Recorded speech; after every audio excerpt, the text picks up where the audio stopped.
Hello, and welcome to all our wonderful wine members from near and far.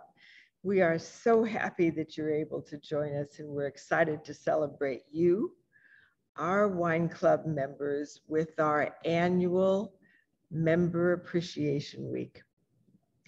Starting last Friday and continuing on through July 10, we have some extra discounts for you on selected wines.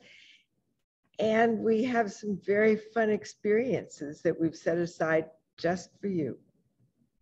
So on the discounts, we have an additional 10% discount over and above your wine club discount on all wines up to $175 a bottle when you buy 12 bottles or more. And we are also having some special pours at each of our tasting rooms. And for a very special event, which I hope you will love, we have the Dallas Symphony Orchestra Quartet performing at each of our locations. So our first performance of the quartet was yesterday at Oxbow, and then today at Walt Sonoma, we have a performance again from 5 to 6 p.m. And then we have another performance tomorrow from 5 to 6 over at Baca in Healdsburg. And then on Friday, we have the performance from 5 to 6 a final time, and that's at St. Helena. So I hope you really enjoy those. I love the Dallas Symphony Orchestra, and we feel very honored that they would come out and celebrate Wine Appreciation Week with us for you. So of course, we're going to have a virtual wine tasting today, and we're going to be joined by our Vice President of Winemaking, Megan Gunderson, and our Senior Winemaker, Allison Frichtel. So let's bring them on.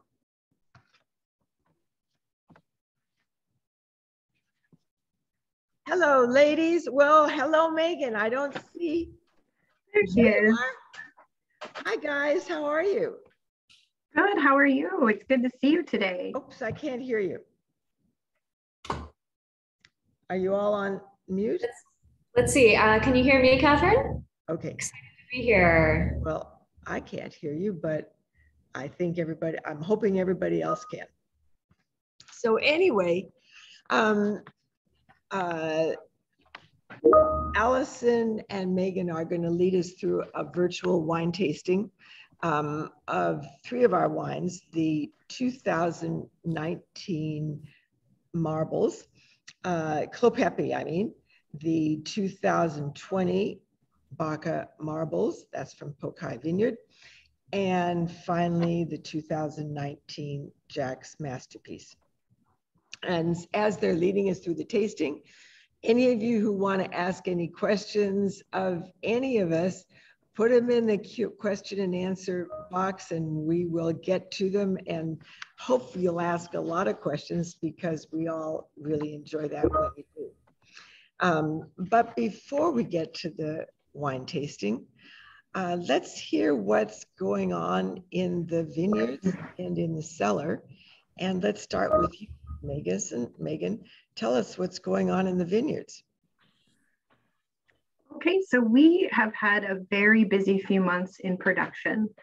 So we typically blend the previous vintage, the spring following that vintage. So we have been working very, very hard for the last several months to put together our 2021 blends across all 3 brands. So for Hall, Walt, and Baca.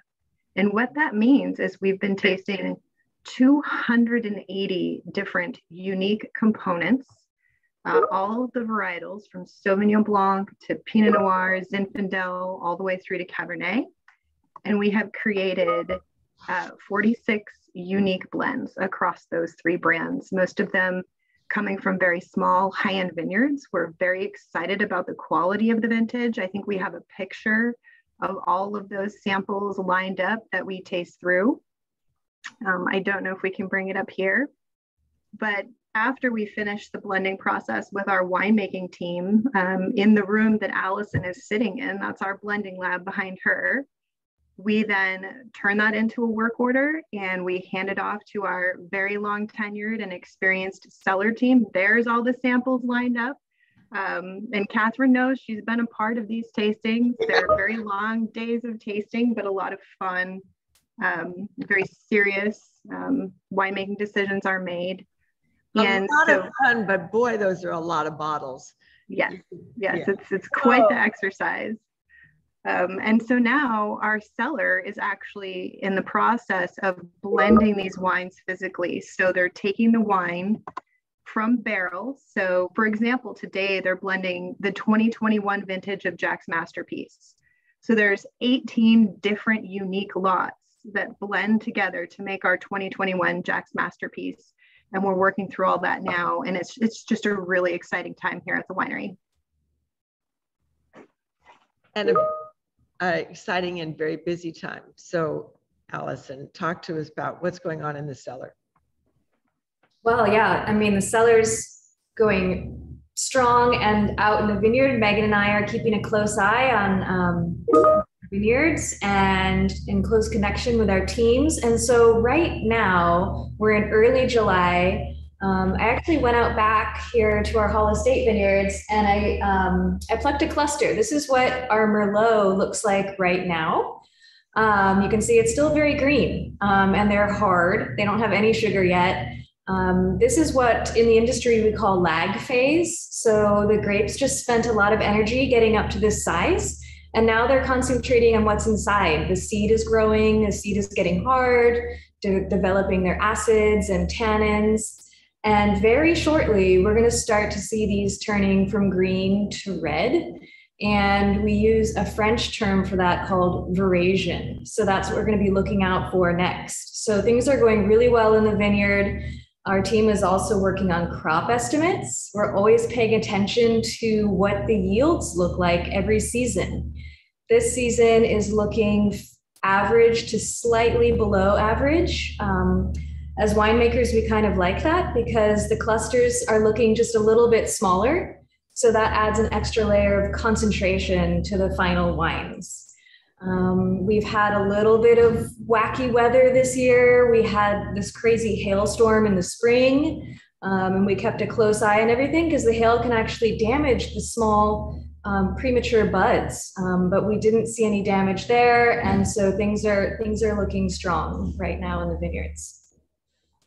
You know, Allison, I've noticed up at Sacre, which is where, as you know, my home is, and it looks like veraison is a little bit farther ahead up there. Ooh. Are you seeing some berries turning purple? Yeah, I am. Cool, nice. Yeah, that'll depend on the site. Yeah, up there in Sacre, you've got those gorgeous, very light colored soils. So that adds a little extra reflection onto the grapes. So they might be a little head compared to what we have here on the valley floor. Yeah, Sacre had the earliest bud break that I've ever seen, March 1st. So it's a very early year for Sacre, which I think is going to be a good thing. Wow, good. I love it. So let's here. Let me remind everybody else who's watching, and we've already had one comment, and thank you so much. I'm glad this is a good break for you because it's a lot of fun for us. We love membership appreciation week anyway, but it's always fun for us to talk about the wines. But don't forget, everyone, put your comments or your questions in the question and answer box. And we really look forward to answering them or trying to answer them best we can. So, Allison, do you want to start the tasting of our first wine? Yeah, absolutely. So we're super excited to share with you the current releases here. So I get to tell you about our Baca wine. I'll show you the bottle here. So we are going to talk to you today about our Baca Marbles from Pokai Vineyard. And I like to start with talking about the name. As you know, with Baca, we've infused our brand with a sense of playfulness by giving every one of our bottlings a game name that goes along with it. And when we thought of marbles, That one harkens back to the site. So this vineyard is in Calistoga, the northern part of the Napa Valley, and it's at the base of Howell Mountain. So it has what we call alluvial soil. This is rocky, pebbly soil that's over time comes off the mountain and layers on the valley floor. So it's really well-drained soil, great for grape growing. And these pebbles are round and remind us of marbles. So that's where the name of the wine comes from. And also on the label, you'll see it says Pokai Vineyard. That's the name of the vineyard. That is the original, Libero Pokai was the original owner of that vineyard. And as the story goes, he bought it over 100 years ago for a bag of gold coins. What did he could again today? Yeah. Yeah, exactly. Maybe it's like a bigger bag of gold coins today than it was back then. So this is an amazing site. If you've heard of Three Palms Vineyard, it's right next door. That's a really famous award-winning vineyard.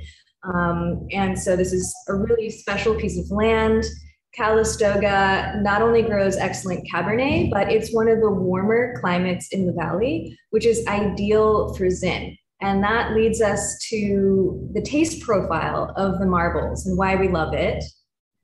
This wine, because of that heat, this is one of the most purely fruited Zinfandels that we make. I get a lot of I describe it as like a sunny red fruit. It's going to be very fresh. And I also get subtle elements like dried flowers. There's a little bit of wet stone in this wine.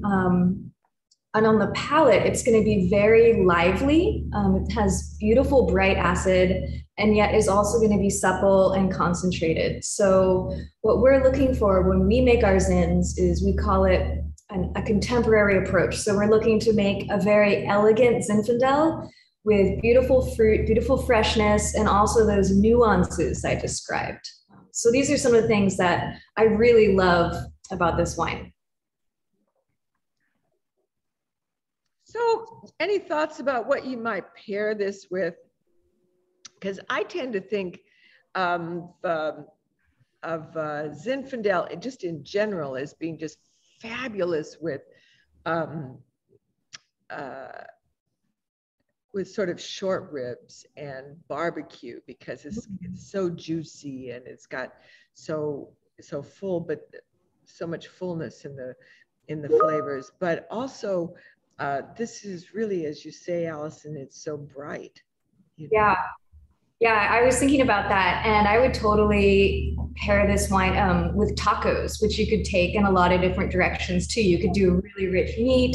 When we make tacos, we always start with a pot of beans from Rancho Gordo, and then you can layer on like brighter flavors on top of that. So I think this would pair really well with some summer barbecue or summer taco night. Yeah. By the way, we had somebody who just wrote in that they're up in Sacramento, and they said they just ordered some Baca Rosé. I would like to say I've been opening a lot of Baca Rosé recently too. It's such a wonderful bright rosé, but it's got that sweetness, that sort of, for me, sort of a watermelon taste that just makes it so refreshing in the heat of the summer. So yeah, we love that. We love making that rosé, and we're so proud to make a high-end rosé that's dry. There's no sugar in it. That's in a really fun, accessible package like the can. So take it to the beach, have fun with it. So we have another question that came in, Allison, and it's, have you already, or do you plan to drop any fruit from any of your vines? Yeah, that's a good question. And actually, when I went out to pick this cluster, I made sure to pick it in a section where they were kind of clumping together. So that is a pass we do that happens closer to foragen when we go and adjust so that things aren't touching and clumping. They're going to ripen more evenly that way. And then we're balancing, the vine only has so much energy. So we want to make sure there's not too many clusters so that they all get very, very ripe and delicious. So Megan, would you say that, I mean, that's the same reason we drop fruit on any of our wines, is just to make sure. Exactly. So there are vintages that are more fruitful than others, and we're always trying to make sure that we have really good vine balance that's specific to the varietal, that's specific to the site.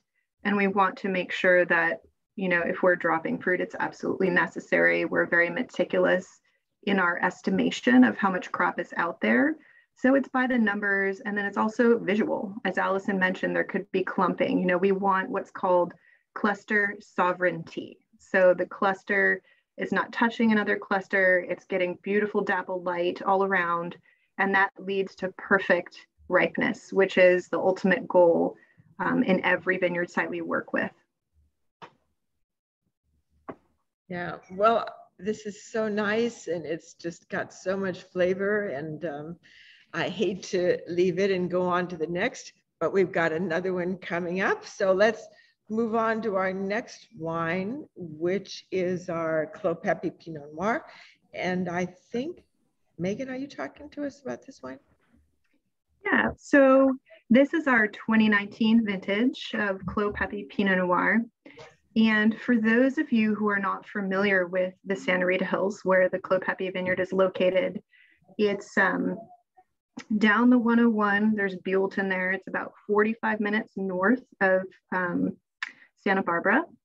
And it's a truly unique growing region for Pinot Noir. It's one of the most special regions, I think. And that is because it is one of the only east-west corridors on the Pacific coastline. And about 20 million years ago, believe it or not, the Las Purisimas mountain range and the Santa Rosa mountain range were running north to south. And through seismic activity over about 12 million years, they rose up kind of out of the ocean and rotated. So now they run east-west. And in an area that should be too warm for Pinot Noir, Southern California is quite warm, you have this really special microclimate. And it's very influenced by the Pacific. The warmer air inland draws in those Pacific coast breezes, the fog. It's very cool there. It's perfect for Pinot Noir and Chardonnay. Soils are very unique. You can see in this picture that's up right now of the Clos Pepe Vineyard, the light color to the soil there out down that main avenue. And there's a lot of calcium in the soil in this area. And so what that translates to is small vines that really struggle, small clusters, and small, really concentrated berries with a thicker skin. So you can get very powerful, rich Pinot Noir that still has a beautiful lift to it, and elegance and a minerality. And I think it's just so unique to this area. The Clos Pepe Vineyard was planted in the mid-90s. The original owners were Stephen and Kathy Pepe, and they called it Clos Pepe because they were so inspired by the vineyards in Burgundy. And they're all called Clos this or Clos that. And Clos essentially means a walled vineyard. So Stephen and Kathy named their vineyard Clos Pepe. And he and his original winemaker, Wes Hagen, were very instrumental in establishing the Santa Rita Hills AVA. They petitioned to have this designated as an American viticultural area in 1997, and it was granted in 2001. So it's a really beautiful vineyard. There's a lot of diversity in this vineyard. There's different elevation and aspect, different clones that we work with. So there's a lot of complexity in this blend. We usually tend to compile the blend with fruit from the hillside portion of the vineyard. So a lot of pomard, very powerful, very dense. And then we'll layer in some 115, clone 115 to bring a beautiful floral lift to the aromas. And I get a lot of pomegranate, a lot of dark fruit character, a beautiful salinity on the finish. And it just produces a fantastic wine every single year. So do you think, oh, sorry, did I interrupt you? No, not at all. Okay. So do you think that salinity on the finish has something to do with the fact that the soil is sort of comes from the ocean, many, many years ago. Absolutely. That soil is very special, really unique, not only influencing the chemistry of the grapevine and the grape, but also we did an experiment many years ago where we really felt like the soil it's so windy in the afternoon, the soil is so light that it kind of blows up into the canopy and onto the clusters. And we thought, I bet this is really influencing the flavor, that nougaty chocolate, or, chalky flavor that it has and finish. And so we called our vineyard manager down there and we said, can we get some soil sent up to the winery? And he said, I guess so, sure. And sent us some soil, and we fermented that soil with fruit from Sonoma County, which has a totally different expression. It's more forward red fruits, a little bit more jammy. And the addition of that soil changed the aroma and flavor profile so that it was more like that of Santa Rita Hills. So that's how influential and powerful that dirt is there, that soil. And it was a very exciting and eye-opening experiment that we did that year. Yeah, and it was also a really fun story to tell. I mean, yeah, tell people that we threw a little dirt in with the grape. It was really fun. Yeah. Yeah. So anyway, do we have any? Let's see. We've got some questions. Here's a question. Was there any damage done to the wines from the Santa Rita region caused by the fires? Megan? Yeah, in 2020, there was smoke in the area for a very limited amount of time in the Santa Rita Hills area. And that was smoke that came down the coast from the Santa Lucia Highlands where the river fire was burning. So it was a little bit earlier in the season. And what we found out about the influence of smoke taint is that the further it travels, the older it is, the less impactful it is on the growing region. So although there was a limited amount that year, there was no impact, fortunately, to the wines in that vintage in Santa Rita Hills. That's also a lesson that we have sadly learned over the years, and that is just fire has an impact not just on the immediate area, but the grapes that are grown in the immediate area, but it can it travels, dissipates, but still travels. Mm-hmm. Yes, we've learned a lot in the last few years. And I think as an industry, we've embraced that and done what we can and learned, how to deal with this moving forward. Right. As we're talking about fire, Allison, this is a question back to you, and it's about the 2020 marbles. So there were fires up in that area in 2020. Any impact on the marbles from that year's fire? Thankfully, no. There were a couple different fires in that area in 2020. We were keeping a close eye on it, and we felt confident enough to bring it in and ferment it. And we tasted it through fermentation, and we never picked up on any smoke influence in this particular wine through its whole life. It's tasting beautifully. And that wasn't the case for other wines that we picked and tried. So if it was smoke affected, then we aren't going to release it. So you can feel assured that the 2020 Pokai Marbles is tasting great. Yeah, well, we certainly think it tastes great, all of us. That's for sure.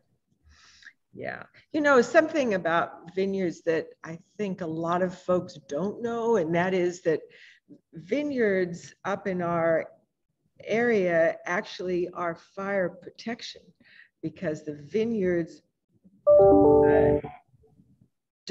the fire doesn't travel through a vineyard.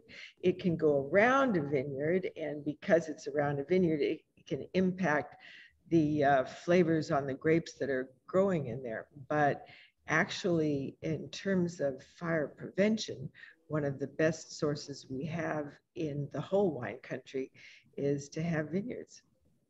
So, absolutely. In both 2017 and 2020, vineyards saved a lot of homes, structures, lives, and slowed things down so that the firefighters could get in and do their job. Yeah. So last but not least is really one of the favorite wines for all three of us, but I think also for all of our members as well, and that's our Jack's Masterpiece.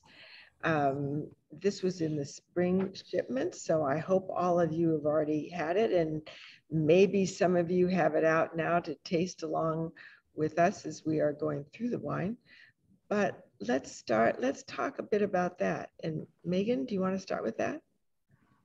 Sure. So I'll give some background on the Jack's Masterpiece. This is a Cabernet blend that we've been crafting since 2005.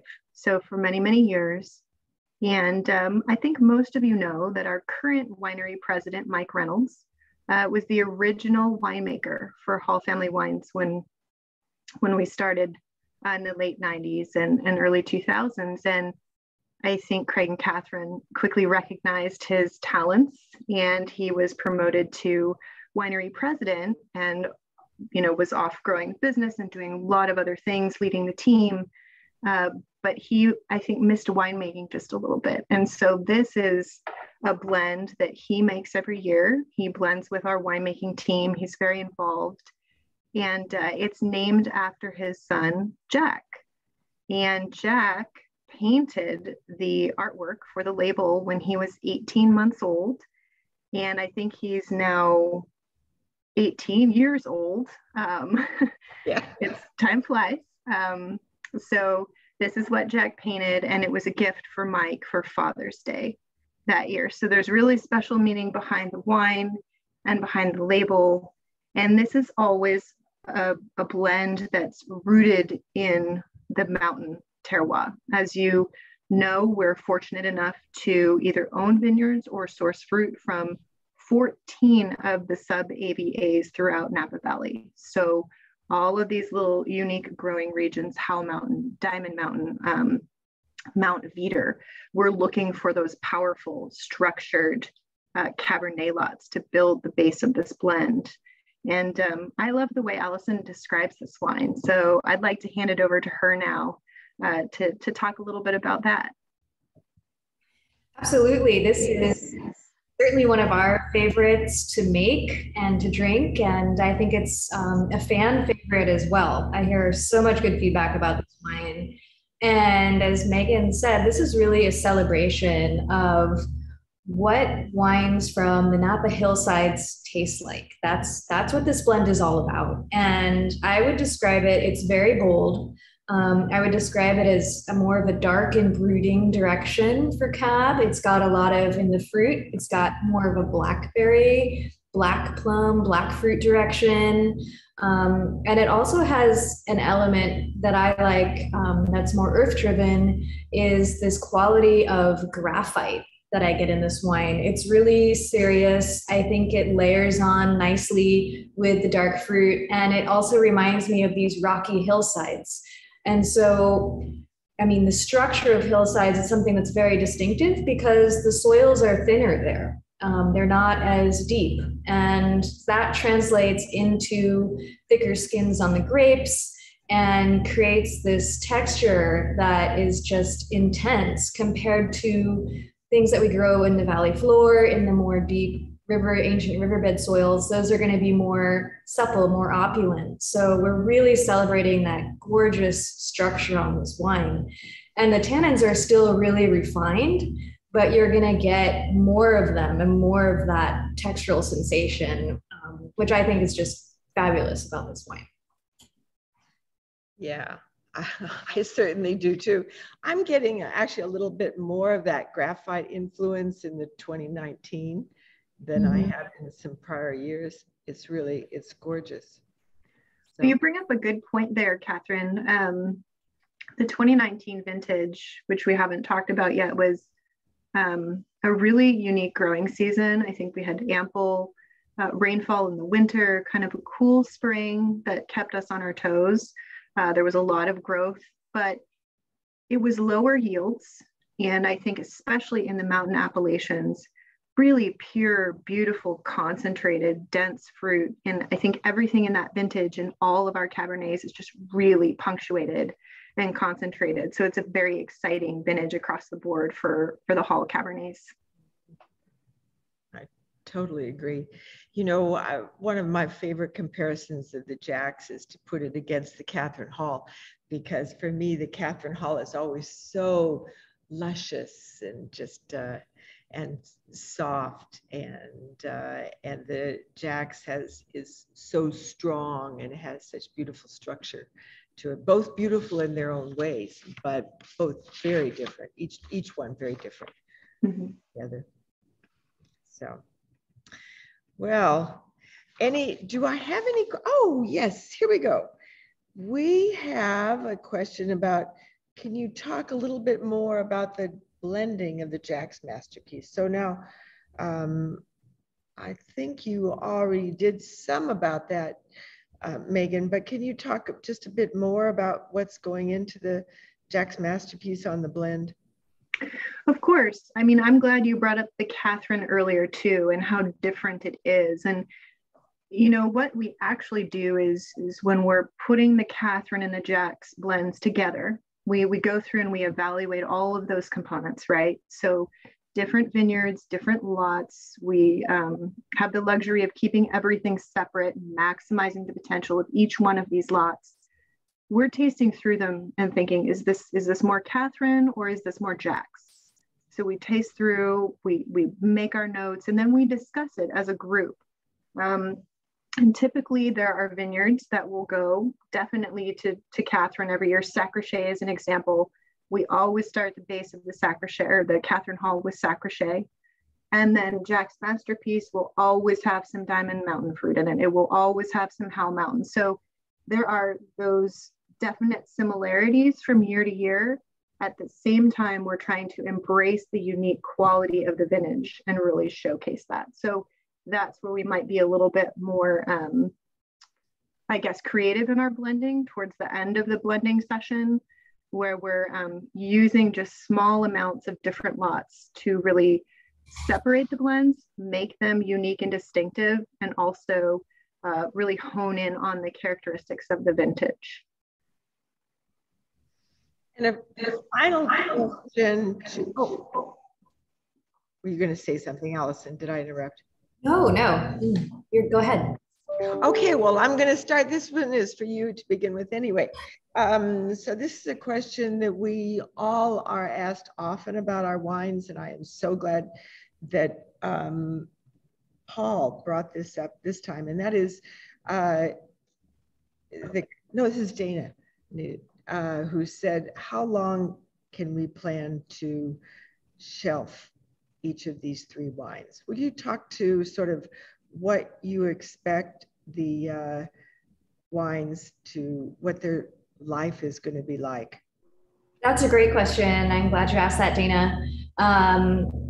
First of all, the way we make wine here, the way we make luxury wines, it's very crafted, and it extends the life of any wine we're going to make compared to something just randomly off the shelf of the grocery store. This isn't bulk winemaking, but you can really dial it in by wine type. So I would say for the Zinfandel, what we're looking for, what we love about the Zin right now is that beautiful fruit, that freshness of the fruit. It also has really good acid. Acid and tannin are two of the elements that help preserve a wine and allow it to age gracefully. But with the Zin, I'd give it an earlier drinking window because we want to celebrate that fruit and that freshness. So I would say, the Zin's probably going to peak around 5 to 7 years, right? And so that's a peak, and then it might start going way more in the bouquet direction, more caramelized flavors after that. The Pinot has actually a little more concentration and structure than this particular Zin. I would say it has some more oak on it too. And so the Pinot, I would give a longer drinking window. So I'd probably say 7 to 10 years to peak. And then of course you can continue drinking it after that. But again, the fruit over time, that primary fruit is what starts to transform more into the caramelized, leathery direction, which I just love in wine. And then our cabs are going to be our longest lived. Those have the most tannin. You can feel that texture in your mouth, that tannin. And so the Jack's masterpiece is definitely a 20-year wine. And that the tannin is what it softens over time. So when you first buy it, it's going to feel more structured, a little harder in the mouth. And over time, that'll soften beautifully. So I would encourage trying them at different points too, if you have multiple bottles, and keeping notes on how they progress. Yeah, I think that's really fun. And Craig and I do that at home too. I mean, I love to see how it's sort of like your children, you know, they have beauty at every age, but it's really fun to watch a wine age. So Megan, anything to add on the sort of the aging and particularly of the Jacks? Sure. I saw a question, which of the Walt wines is the most ageable? And for me, I would say Shea is definitely one of the wines that will age for quite some time. And then 2013 vintage question came up as well. And there were a lot of comments about how wonderful the 2013 vintage was. And going back to that vintage and thinking about what happened that year, it was, you know, definitely a drought year, lower rainfall, smaller vines, smaller clusters, more concentration. So a lot actually like this year, you know, we're seeing smaller vines, smaller clusters. And I think those really limited production vintages are always very, very strong because it's just so concentrated and everything is really punctuated. And so I agree, 2013 is very exciting. And those wines, I've had a few of them recently, and they've got a ways to go. You know, they're still very young. And so I would say any of the last several vintages are, especially on the Cabernet side, built for aging, certainly.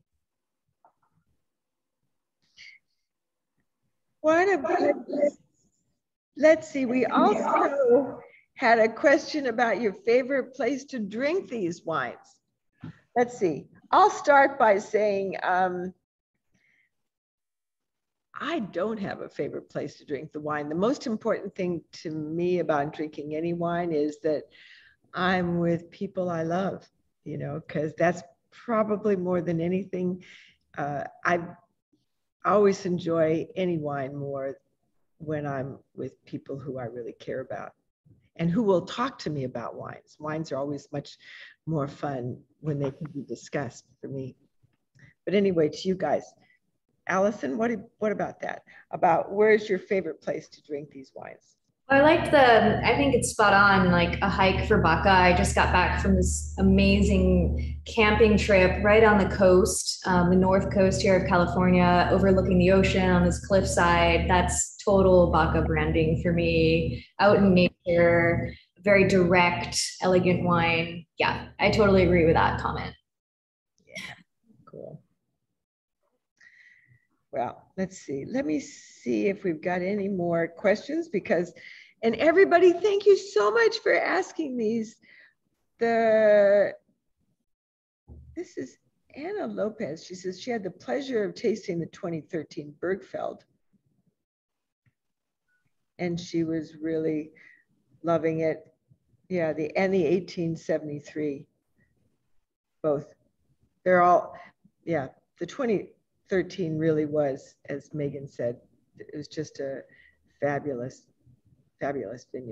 vintage for all of us.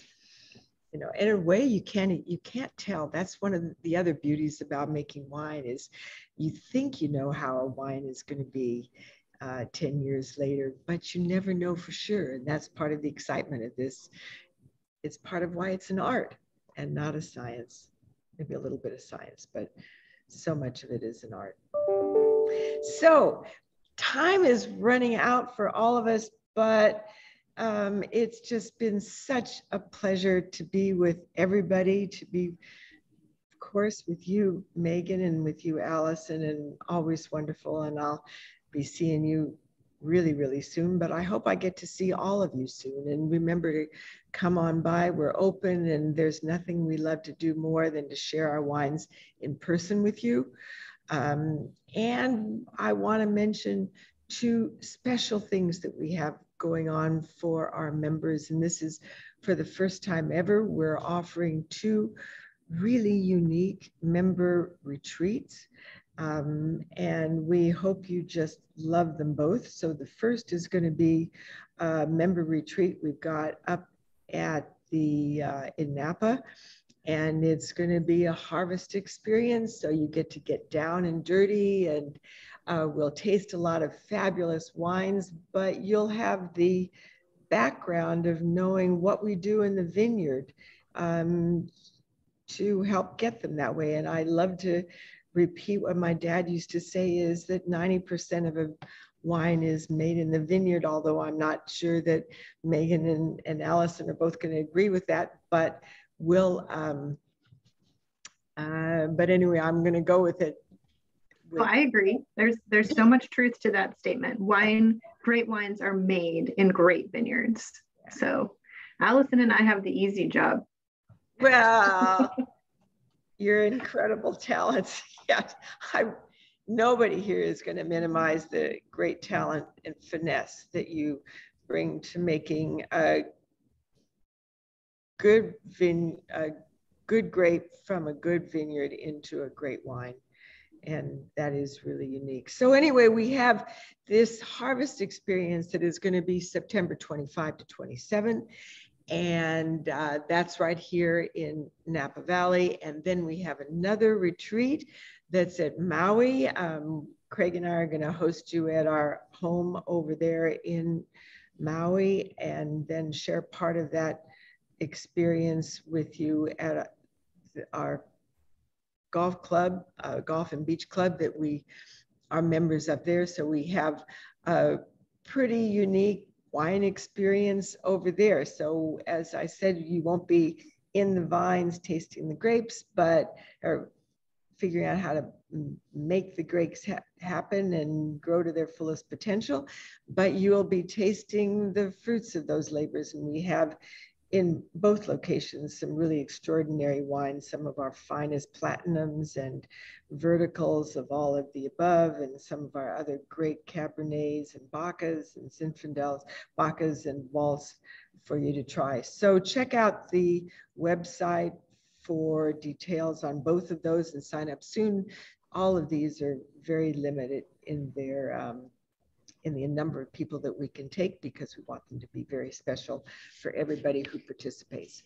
So I need to say thank you to everybody, but before we go, let me ask and turn to you, Megan. Any last words for everybody before we say goodbye? Yeah, I just want to thank everyone for joining us today. Thank our wine club members, new and old. We love being on this journey with you. We love having you as a part of our family. And we hope to be able to make great wines for you for many years to come. Amen. And Allison? I just want to say cheers to you, our members. Totally check out this retreat. Megan and I are kind of living the harvest retreat here in St. Helena. If only we could figure out how to make the same kind of cabs in Hawaii, but you know. That would be nice. Yeah, it would be nice. And I hope we've tempted you to open some of these bottles, and we want to hear back about where you've tasted some of these wines. Thank you very much. And for me too. Thank you everybody for joining us today. Thank you so much for being members of our wine club. You are the heart of everything we do at each of our wineries, and we are proud to make the wines that we make and proud to share them with you. So thank you for being part of our extended family. So we look forward to seeing you all again, hopefully in person. And in the meantime, to everybody, cheers from us to you. Cheers. Thank you.